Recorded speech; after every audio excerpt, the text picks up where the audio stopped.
साथीहरु नमस्कार। आज चाहिँ मेरो ब्लगको पहिलो दिन हो हैन, डे 1 मतलब पहिलो दिन क्या। अब फेरि आजै हो सुरु गरेको चाहिँ हैन। फेरि मलाई बोल्न पनि आउँदैन अनि बाँकी प्लस त्यत्रो बेसिक नलेजहरु पनि थाहा छैन क्या, के तरिकाले बनाउने कुन तरिकाले बनाउने भन्ने कुरा पनि। त्यही पनि अब सुरु चाहिँ गरियो हैन, हेरौँ कतिको कन्टिन्यू गर्न सकिन्छ है त हैन। अब जो पनि हेर्छु कन्टेन्ट क्रिएटर बन्नुपर्छ हैन, भिडियोमा यहाँ जान्छु कन्टेन्ट क्रिएटर, टिकटकमा स्वाइप गर्छु कन्टेन्ट क्रिएटर, फेसबुकमा स्वाइप गर्छु कन्टेन्ट क्रिएटर, अब युट्युबमा त झन् युट्युब भइहाल्यो। सबजना चाहिँ कन्टेन्ट क्रिएटर बन्नुपर्ने क्या, मतलब हो बन्नु पनि पर्छ अनि मतलब गर्न सक्दा राम्रो पनि छ। तर कसरी सुरु गर्ने क्या, फेरि अब जानेकोहरू ल्याएर हात पक्रेर सिकाइदिने त होइन, सुरु त आफैले गर्ने हो।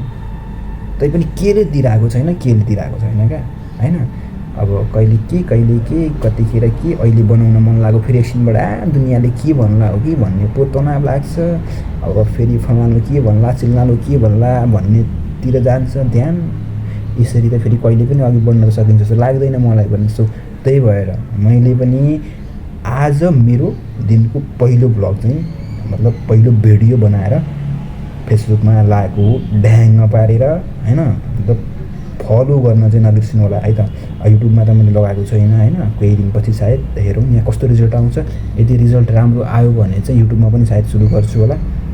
यदि तपाईँको मोबाइलमा यो भिडियो हेर्दै हुनुहुन्छ भने चाहिँ यतिखेरसम्म हेर्नुभयो भने प्लिज एक लाइक, एउटा मिठो मिठो खालको कमेन्ट अनि फलो गर्न चाहिँ नबिर्सिनु है त। ल फलो गर्नुहोस्।